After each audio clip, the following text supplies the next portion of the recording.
अगर आप भी लेना चाहते हैं देश दुनिया की तमाम जानकारी तो आज ही सब्सक्राइब करें हमारे चैनल को।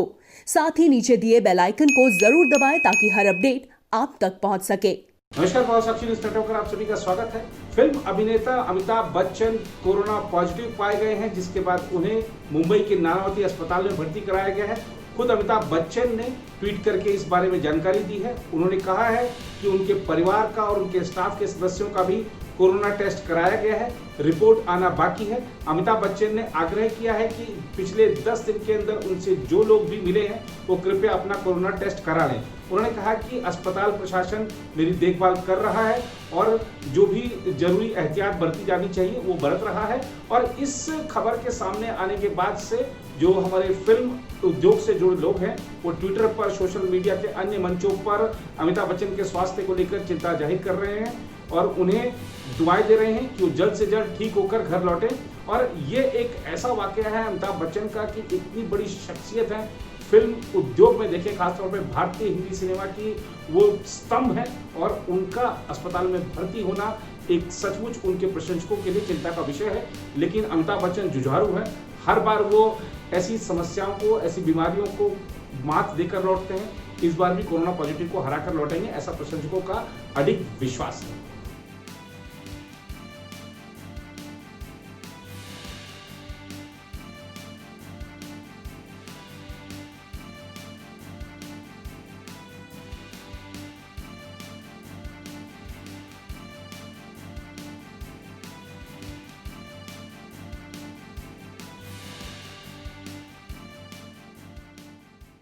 राजस्थान में मुख्यमंत्री अशोक गहलोत और उप मुख्यमंत्री सचिन पायलट के बीच का विवाद आज फिर जगजाहिर हो गया। दरअसल कांग्रेस में बहुत लंबे समय से ये चल रहा है कि सचिन पायलट को मुख्यमंत्री बनाया जाए। अशोक गहलोत अपनी वरिष्ठता और अपने अनुभव का हवाला देकर कुर्सी हासिल करने में तो सफल हो गए थे, लेकिन जब से कुर्सी मिली है तब से इस पर संकट बना हुआ है।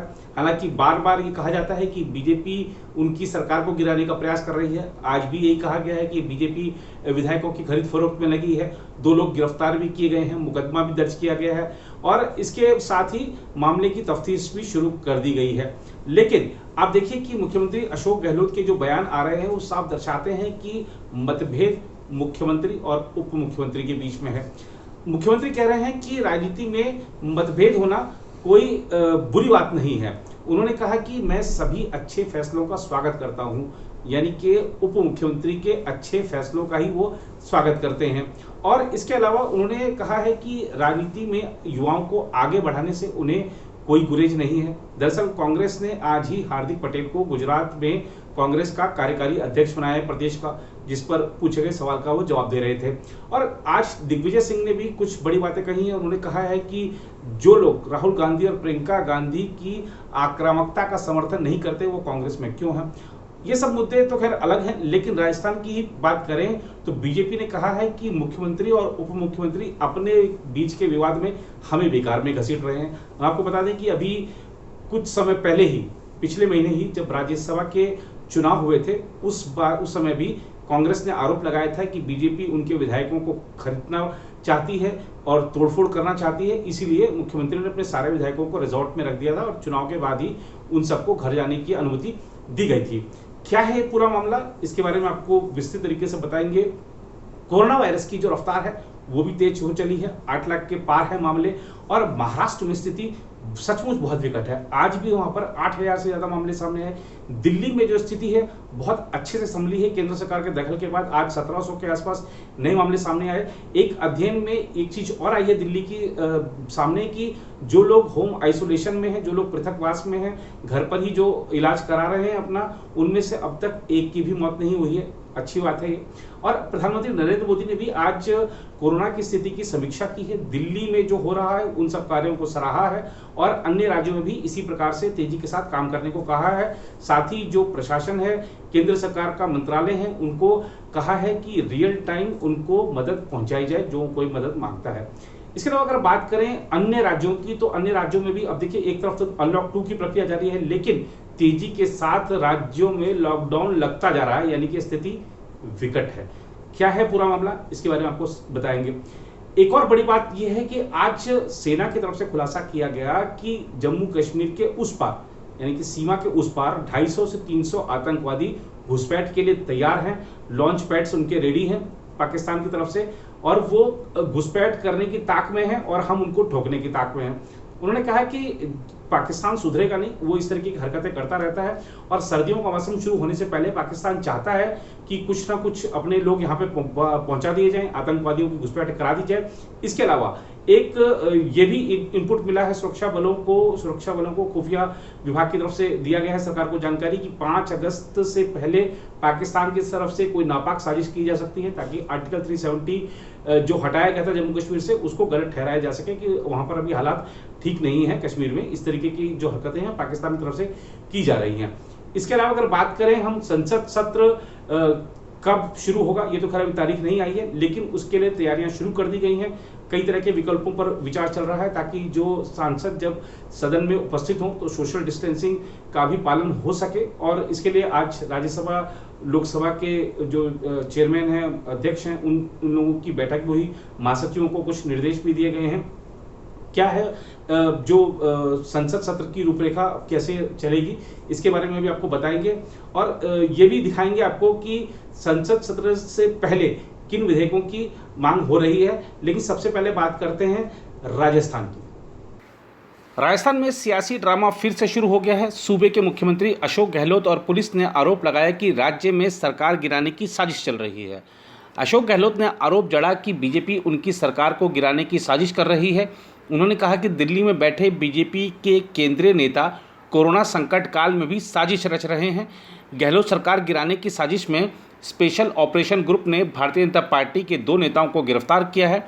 इन पर कांग्रेस के विधायकों को प्रलोभन देने का आरोप है।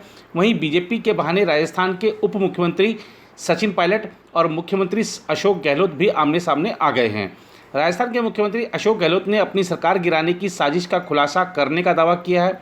उन्होंने कहा कि जब एक बार मुख्यमंत्री बन गया तो बाकी लोगों को शांत हो जाना चाहिए और काम करना चाहिए। गहलोत का इशारा पायलट की तरफ था। माना जा रहा है कि इस कार्रवाई के जरिए अशोक गहलोत सचिन पायलट को प्रदेश अध्यक्ष और उप मुख्यमंत्री पद से हटाने का दबाव भी आलाकमान पर बना सकते हैं। इसके चलते राजस्थान की राजनीति में बवाल मचा हुआ है। इससे पहले 10 जुलाई को और स्पेशल ऑपरेशन ग्रुप ने यह खुलासा करते हुए मुकदमा दर्ज किया कि ब्यावर के रहने वाले बीजेपी के एक स्थानीय नेता भरत मालानी और उदयपुर के क्षत्रिय महासभा के उपाध्यक्ष अशोक सिंह ने 2 मोबाइल नंबरों से कांग्रेस के नेताओं से संपर्क करने की कोशिश की है। वहीं बीजेपी के 2 नेताओं को गिरफ्तार करने के बाद एसओजी अब राजस्थान के मुख्यमंत्री अशोक गहलोत और उप मुख्यमंत्री सचिन पायलट का भी बयान दर्ज करेगी। इसके लिए एसओजी ने गहलोत और पायलट से समय भी मांगा है। उधर बीजेपी का आरोप है कि यह कांग्रेस का अंदरूनी झगड़ा है। मुख्यमंत्री अशोक गहलोत और उप मुख्यमंत्री सचिन पायलट में झगड़ा चल रहा है, जिसकी वजह से जबरदस्ती लोग बीजेपी को घसीट रहे हैं। बांसवाड़ा के कुशलगढ़ की निर्दलीय विधायक रमीला खड़िया से इनकी बातचीत टेप की गई है, जिनमें ये कह रहे हैं कि मुख्यमंत्री अशोक गहलोत और उप मुख्यमंत्री सचिन पायलट में झगड़ा चल रहा है। अब सचिन पायलट राजस्थान के मुख्यमंत्री बनना चाहते हैं, लिहाजा विधायकों के खरीद फरोख्त से हम अच्छी कमाई कर सकते हैं। इसके अलावा एंटी करप्शन ब्यूरो ने 3 विधायकों के खिलाफ शिकायत दर्ज की है, जिनमें निर्दलीय विधायक ओम प्रकाश हुडला, निर्दलीय विधायक सुरेश टांक और कांग्रेस विधायक सुखबीर सिंह जोजावर शामिल हैं। इन पर आरोप है कि उन्होंने बांसवाड़ा में विधायकों को खरीदने की कोशिश की। राजस्थान पुलिस के स्पेशल ऑपरेशन ग्रुप के एडीजी अशोक राठौड़ ने बताया कि मामले की तफ्तीश की जा रही है। प्रथम दृष्टया यह सरकार गिराने की साजिश लगती है। आइए आपको बताते हैं क्या कह रहे हैं मुख्यमंत्री अशोक गहलोत और क्या कह रहे हैं राजस्थान के एडीजीपी। कोविड की लड़ाई कोई राजनीतिक लड़ाई नहीं है। ये बीजेपी के लोगों को समझना पड़ेगा, ये महामारी है। कोविड जब इफेक्ट करता है तो वो नहीं देखता कि कांग्रेस वाला है, बीजेपी है, कौन सी जाति का, कौन से धर्म का है। इसलिए उस मर्म को समझ के मैंने राजनीति करी, सबको साथ लेके चल के कोरोना की जंग को लड़ने के लिए। दुर्भाग्य है कि इनके समझ में नहीं आ रही है बीजेपी वालों के, वो कोई न कोई आरोप लगाते रहते हैं। तब भी मैंने, आपने देखा होगा राष्ट्रीय मीडिया में मैंने जितने इंटरव्यू दिए या आपको दिए, मैंने कभी नहीं कहा इनके बारे में। मैंने हमेशा कहा नहीं, हम सब साथ मिलके कोरोना की लड़ाई लड़ रहे हैं। परंतु बीजेपी के नेताओं ने तो मानवता और इंसानियत की सारी हदें पार तोड़ दी है। क्योंकि एक तरफ तो हम जीवन और आजीविका बचाने में लगे हुए हैं और दूसरी तरफ ये लोग सरकार गिराने में लगे हुए हैं। मुझे व मेरे साथियों को, मेरे मंत्रिमंडल के साथी हैं, विधायक हैं, कांग्रेस के नेता हैं, सबको सरकार बचाने के लिए संघर्ष करना पड़ता है। हमारा ध्यान पूरी तरह कोरोना की जंग में होना चाहिए और उसी में हम लोग लगे हुए हैं। रोज हम रिव्यू मीटिंग करते हैं, वीसी करते हैं। पूरे राजस्थान के हर वर्ग से हमने वीसी करी है और ये लोग सरकार कैसे घिरे, किस प्रकार से तोड़फोड़ करे, खरीद फरोख्त करे, ये तमाम काम में लगे हुए हैं। मैंने देखा बीजेपी के नेताओं को, वैसे वाजपेयी जी भी प्राइम मिनिस्टर बने थे तब ऐसी बात नहीं थी। अब जो 14 के बाद देख रहा हूं कि इतना अहम घमंड आ गया है, अहंकार है, ये खुल के सामने आ गए। देश के सामने धर्म के नाम पर, जाति के नाम पर लोकतंत्र की हत्या करने में लगे हुए हैं। फासिस्ट इनकी सोच है। सर्वप्रथम तो जो नाम है वो एक हैं आपके भरत मालानी और दूसरे हैं अशोक सिंह, और उनको गिरफ्तार करके अभी पूछताछ की जा रही है और आज ही उनको न्यायालय में पेश किया जाएगा और न्यायालय जैसा आदेश देगा उसके बाद अग्रिम कार्रवाई जो अनुसंधान की है वो की जाएगी। और एक आपका प्रश्न बार बार था कि उनके बैकग्राउंड के बारे में, तो उनका क्रिमिनल बैकग्राउंड शून्य है।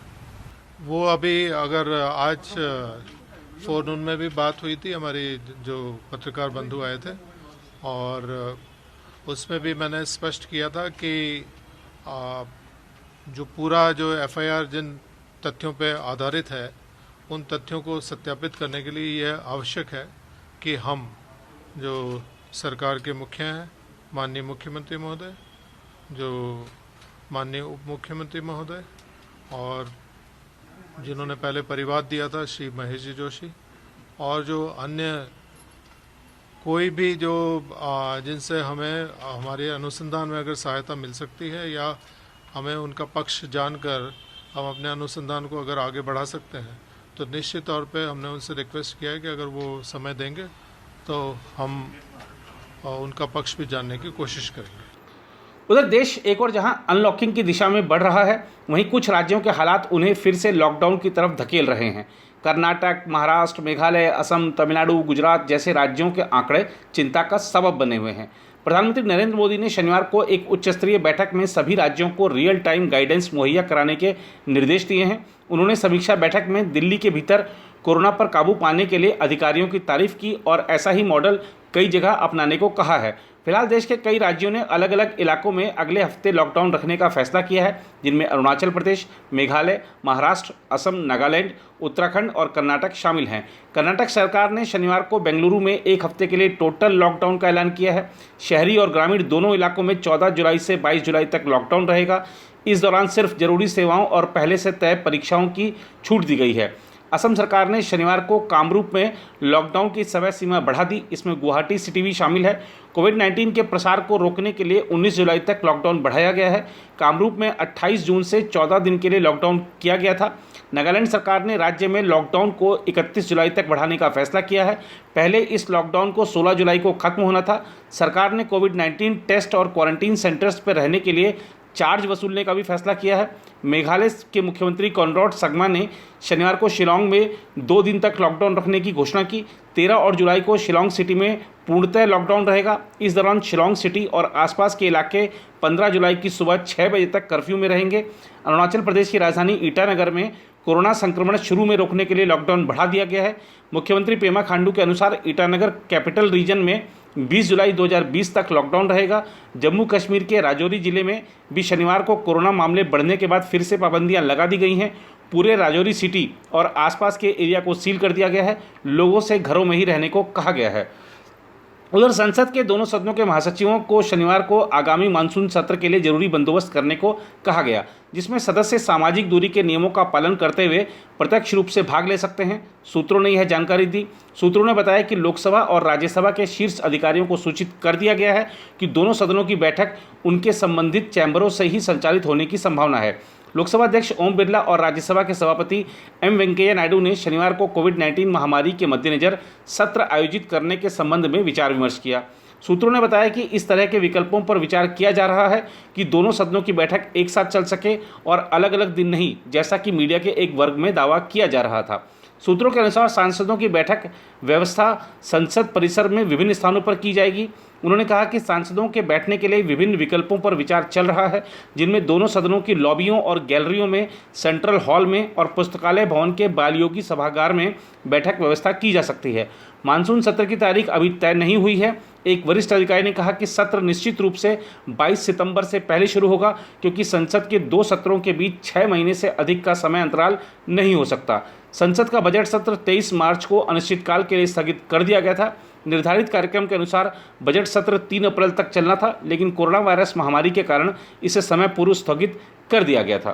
तो अब संसद सत्र तो जब तारीख आ जाएगी शुरू हो जाएगा, लेकिन उससे पहले ही मांग हो गई है कि जनसंख्या नियंत्रण कानून लाया जाए, और ये मांग किसी विपक्ष के दल ने नहीं की है, खुद केंद्रीय मंत्री गिरिराज सिंह ने की है। क्या कह रहे हैं गिरिराज जी, आइए आपको सुनाते हैं। 11 जुलाई पूरी दुनिया जनसंख्या दिवस के रूप में मनाने का काम करते हैं। कभी जनसंख्या एसेट होता है, कभी लायबिलिटीज के रूप में भी देखते हैं। आज भारत के लिए जनसंख्या विस्फोट एक तरह से अब इस पर नियंत्रण करने की आवश्यकता है, क्योंकि हमारी आबादी जिस कदर बढ़ रही है, पूरी दुनिया की आबादी का हम लगभग 18% से ऊपर हो गए। जमीन हमारे पास पूरी दुनिया का मुश्किल से 2% बच गया है। पानी 4% बच गया है। जो प्रति वर्ष पानी का जो लेयर है वो गिर रहा है। आज हमारा बगल का देश चाइना अगर 79 में जनसंख्या नियंत्रण कानून नहीं लाया होता तो 60 करोड़ आबादी आज उसके ऊपर होते। आज उसके विकास का मूल मंत्र अगर है तो जनसंख्या नियंत्रण, इसलिए भारत में भी जरूरी है। बढ़ती हुई आबादी हमारे लिए एक चुनौती के रूप में हो गया है। अगर हम दुनिया में ऊंचाई पर जाना चाहते हैं, विकसित राष्ट्रों के साथ खड़ा होना चाहते हैं, तो हमें जनसंख्या नियंत्रण कानून लाना होगा। एक ऐसा कड़ा कानून जो देश में सब पे लागू हो, चाहे वो किसी धर्म को मानने वाले हो। मैं इतना ही आज लोगों से प्रार्थना करूंगा कि जनसंख्या नियंत्रण कानून राजनीतिक ना बनाएं, धर्म से ना जोड़ें। ये अगर जोड़ें तो केवल भारत के विकास से जोड़ें। संसाधन सीमित है, जनसंख्या विस्फोट है। अगर हमें भी विकास के रास्ते पर जाना है तो एक कड़ा कानून बनाने की जरूरत